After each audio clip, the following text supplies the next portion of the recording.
This episode of The New Hotness is brought to you by La Chouette, your alt bike headquarters in the EU. Make every crank a short crank is friction the future of shifting, and some interesting alt shoes made here in Spain. Welcome back, everybody, to another episode of The New Hotness, your weekly digest of all things alternative cycling. Still on Instagram, so you don't have to be. Let's get into it. First off, let's talk events. If you're into gravel riding and wine, then you'll definitely want to check this one out. This is called Gravel Penedès. It's based out of Vilafranca de Penedès, just outside of Barcelona. This is a weekend-long event over 3 days. You've got road rides, you've got gravel rides, you've got a really big bike packing event, as well as a really chill ride out to some vineyards for some gravel and some wine tasting. We actually went to this last year. It was super cool. It was a great way to meet some local cyclists and ride through some new terrain and also taste some yummy food and beverages. I think the gravel neat or gravel night portion of the event is super special because they pick really cool wineries out in the countryside, and it's just a chill, relaxed vibe. There aren't a whole lot of gravel events like this in Spain, so I totally want to support them. So if you're looking for a chill gourmet gravel event to put on your calendar, it's coming up next month, then definitely check out Gravel Penedès. Okay, so if you like weird and interesting bikes, then supposedly the Spezi show is your jam. We've not been, we don't have the budget to go to it this year, but it does look really interesting. Just looking at the webpage, you can see that they specialize in cargo bikes, trikes, folding bikes, recumbents, velomobiles, tandems, rehab bikes, accessories, and trailers. So if you want to check out some bikes that aren't the norm, then this definitely would be an event to attend. It's a 2-day trade fair on April 26th, 27th. And they've got this thing called the Invention Lab where amateur engineers meet professionals. Super curious as to what kind of synergies that would bring. Spiky event is all the way in Japan. This was posted to our Discord. Do not read Japanese, but it's called Bike Land and it's on May 17th to 18th.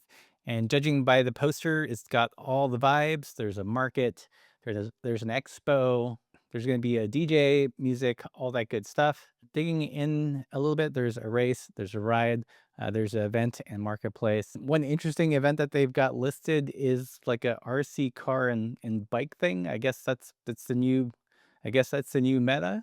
If you happen to be in Japan in May 17th to 18th, then definitely check this out. It looks like this is their first event, volume 0. I think if it turns out okay, we might have to schedule this on our calendar for next year since we've been wanting to do a Japan trip for so long. Okay, let's talk products. First big drop is that the GrowTech Equal Control levers are finally available for sale in the US via Velo Orange. If you're curious about these levers, I did do a review of them a couple months back. Velo Orange is selling them individually, the left and the right, and you can either get it as a brake or as a shifter.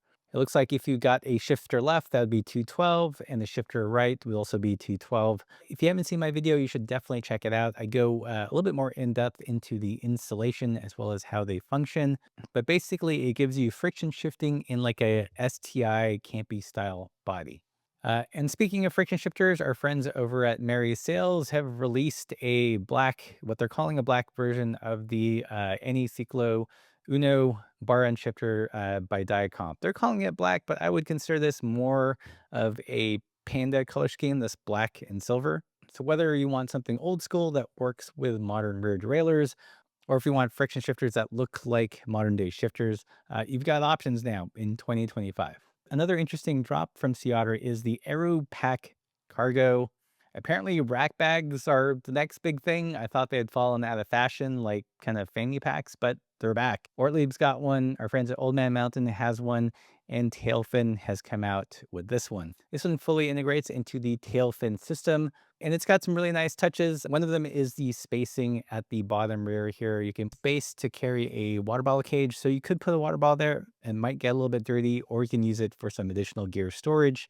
Of course, it's got an integrated light mount. It's got a bleed valve here. So as you roll it up, you can get the most out of it. I also believe it has carbon rods and some other things to give it some structure when it's folded up. Probably one of the most useful additions is, of course, the mesh pockets on either side. It also has a really interesting Bolle strap system that lets you expand that external cargo carrying capacity. They do have a YouTube video explaining all its features. It's actually pretty cool.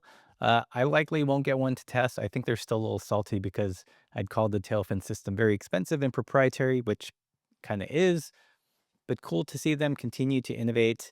Here's a shot of the rear. You can see that expanded external carrying capacity. I like it. I feel like it's a slight departure from this image of the ultralight packing ratio that I always tend to associate with the tail fin user.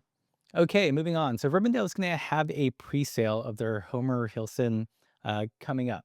The folks at La Chouette are doing kind of a pre-sale to their pre-sale since they have to order a certain quantity. So if you're in Europe and you want to get in line and get a Homer Hilson, now is the time to do it. And a Homer Hilson is what they consider a country bike, so something between a road bike and a full-on mountain bike, like a all-rounder. So it says it's built for all roads, light touring up to 30 pounds. So not like a long haul trucker, but you can definitely carry stuff with it. Of course, super practical. So you can put fenders on the bike. And it's going to fit up to 43 millimeter tires with fenders or 48 without. So fairly generous, a lot more than the Rodini. If you're in the EU and want to get a Riv or have one built up, then definitely check out La Chouette. And speaking of La Chouette, they are your alt bike headquarters in the EU. You can visit them in store or buy from them online. They carry all the brands we like: Blue Lug, Rivendell, Crust, Brother. You just got a whole bunch of stuff from Matthias over at Stridzlin. So you can get the new anchor bar, chain rings, colored chainring bolts, the barnacle fork, or the Beachcomber frame, which is a 26-inch plus bike. Better yet, they can help you out with a custom build. They'll curate the parts so they all work together as well as have a nice amount of bling. So definitely check out La Chouette if you want some cool Alti parts or have them do a custom bike build. Thanks La Chouette for sponsoring this video. So moving on, we're going to check out some Sea Otter coverage. This is from the Radavist. This is one of the events that I still get FOMO about. Probably one of the most interesting bikes that caught my eye from all the coverage was, of course, the Hot Bikes X01 kind of homage. I'm sure most of the viewers of the channel are familiar with the Bridgestone X01. Again, designed by Grant Peterson, who now runs Rivendell. Previously, he worked at Bridgestone. This is the original Bridgestone X01, by the way. If you're not familiar, one of the more notable design features is the mustache bars, which takes some getting used to be honest. But anyways, this is the modern iteration. This is pretty cool. It looks like it's a suspension seat post by Cane Creek, but it's got a silver finish. This is the EE Silk. I've got this one in black and carbon and love it. All sorts of Cane Creek goodness on this bike, and also a gravel suspension fork. These are making the rounds once again. Anyways, definitely one of the hotter looking bikes, hot bikes, get it, that I saw at Sea Otter from the coverage I've seen. We're going to stick with the Radavist for one more cool bike, and that is, it's our friend Fergus, works over at Ritchie, and this is the Septimer. Septimer. It's a gravel bike that uses the Ritchie breakaway system. It is carbon. Some notable things about it is that it's externally routed, so super easy when you do actually have to pack this away. And this seems like a small thing, but here in Europe, so many bikes have integrated everything, and it's kind of a pain in the butt when you travel. The Septimer is a famous climb in the Alps of Switzerland. The bike has clearance for 700 by 48 tires. It's fairly shortish in the rear, so not super long like the Ascent. My guess would be like 430, maybe 435. I'd be surprised if it got under 430, especially with those big tires. But who knows? I don't think they have their geo chart up yet. Some interesting design details I'm seeing is that these could be fender mounts. I know we spoke with the folks over at Shikamutsa, and they were very kind of passionate about Ritchie bikes having fender mounts, just since in Germany and Europe, people ride them year round, not just during dry gravel events. This also appears to have some mounts here for Iraq. Maybe, I don't know. The carbon seems really thin there. I'd be surprised if that was, I'd be curious if that was actually designed to have a rack. The fork that's mounted here also appears to have some kind of eyelet. Can't find a good shot of the crown. So from this angle, there looks like there's a hole in the fork crown. So potentially fender ready. Speaking of Richie, Tom's been writing a memoir, and the folks over at Isola Press want to publish it, and they have a Kickstarter up. As of today, they're super close to their goal, 20 euros of the 28-euro goal. I think this is en route to being funded. If you're not familiar with Isola Press, they have brought us some other really interesting books, like the Job Sprant book, the Rough Stuff Fellowship books. So I feel like this is generally a safe bet as far as Kickstarters go. They do lots of good work bringing these interesting historical perspectives around bikes into print. So if you want your advanced copy of Tom Ritchie's new memoir, then definitely check out the Kickstarter link below. Okay, I promise we're still going to get weird. This one was sent to me in a email. You guys know I'm a big fan of short cranks, and the person that sent this had a big leg discrepancy, and we're considering this product. And this is new to me, but I thought it was really interesting. So this is a website called Orthopedal, and basically what you do with this is you screw this into where your pedal would be on your crank. This itself has 4 drillings and mounting points to put a pedal. So you can virtually shorten any crank. Yet you have to get them for each side if you need 2, or you could get it for 1 if you have one leg that has a bigger discrepancy than the other. The only downside I can see is that these would definitely mar your cranks with these pins here, these anti-rotation kind of pins. So these would definitely not be ideal for carbon cranks. Also, these would increase the Q factor, so how narrow or wide your pedals are sitting, by at least, I mean, it looks like almost a centimeter, depending on how deep those threads are. I know that sounds like a lot, but this might be worth it if you have like a severe leg length discrepancy. They also have this tool here, the original crank arm shortener, and instead of being stepped with predetermined drillings, this one has a sliding spot where you put in the pedal and you can move it in very fine increments. So super interesting. I didn't know this existed. Hopefully this helps someone.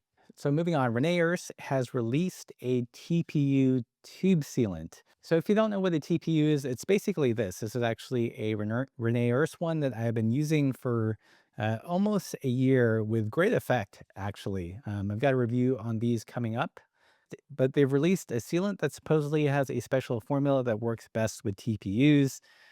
And the idea behind this is, since you're going to be using it to cover up small pinpricks in, what's essentially a tube, you don't need as much to coat the entire tire. So you can get away with a lot less sealant, still have the advantage of reduced weight when compared to a butyl tube.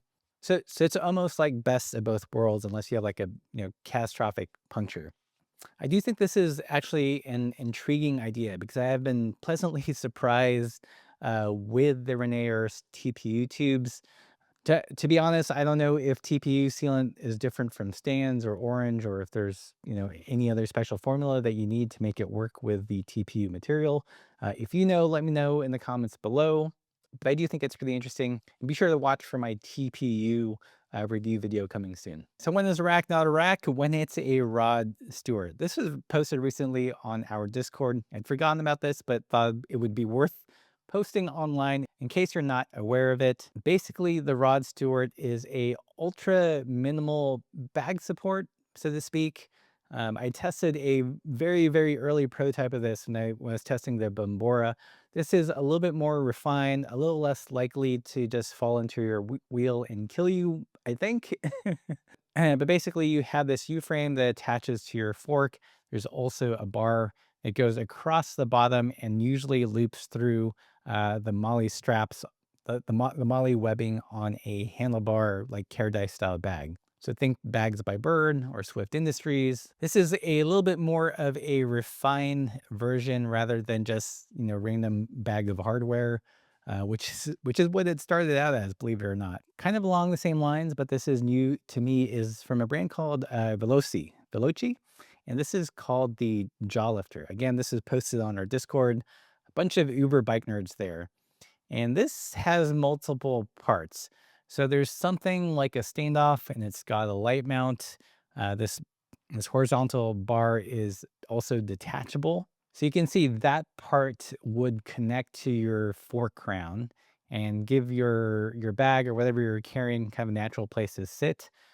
But it also has the additional rods here for support. So it's triangulated. It's about 2/3 of the way to being a rack. Let's just put it that way. Kind of an interesting take, and again, a refinement on the Rod Stewart. And this one only costs $65. Yeah, I haven't tried this. Let me know if you've tried this, but if you want like an alt rack without getting a rack, then definitely check out this jaw lifter. Last bit of gear I was turned on to by this shoe brand in Spain, by the Surya Bikepacking Instagram. This is the folks at Surya over here. This is pretty cool. What's unique about this brand, John Luck, is that they make cycling shoes that again tend to be more foot shaped. See, you can see the last here, John Luck versus Otra Marcas. If Otra Marcas are squeezing your foot, and definitely give John Luck a look. Probably the most interesting thing I saw in this site are actually these shoes. So these are meant for trials riding. So I think that's the mountain biking where you do all the tricks. But I also think that these would be great for gravel and bike packing. You can see they've got a wider foot-shaped toe box. It looks like there are two Velcro points, so you can fine-tune the fit a little bit. These are completely new to me. I'm really curious. I sent them an email in my broken Spanish to hopefully get a chance to review these, because there are whitish foot-shaped shoes like the Leviathan by Strong Feet, but they're not doing a flat pedal version. And this one is more my speed. So hopefully we'll get a chance to check these out. And here is John Luck's website. These trial shoes are actually recently priced at the moment, 130 euro. So that's less than $200. So much cheaper than the Strong Feet and the new like wide foot Specialized shoes. And lastly, this is from the YouTube channel Dirty Teeth Mountain Biking.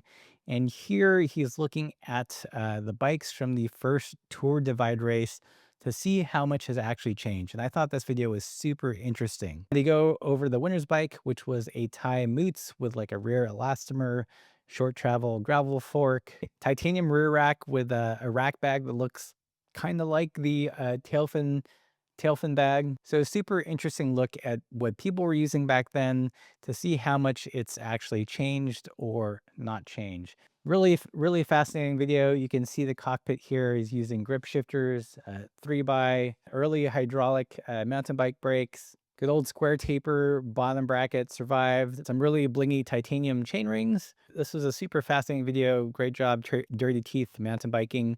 Usually covers more like bike packing, racing, and all that kind of stuff. So not generally my cup of tea, but this video is really interesting from the historical perspective. If you guys like this video, don't forget to like and subscribe. Join us on Patreon. That's the best way to do it. And also check out the sponsor of today's video, La Chouette, for all your Alti bike needs in Europe and beyond. And especially if you want to do a custom build, they know which parts work, which parts look good together, and you'll be stoked on whatever bike they build you. As always, keep the supple side down.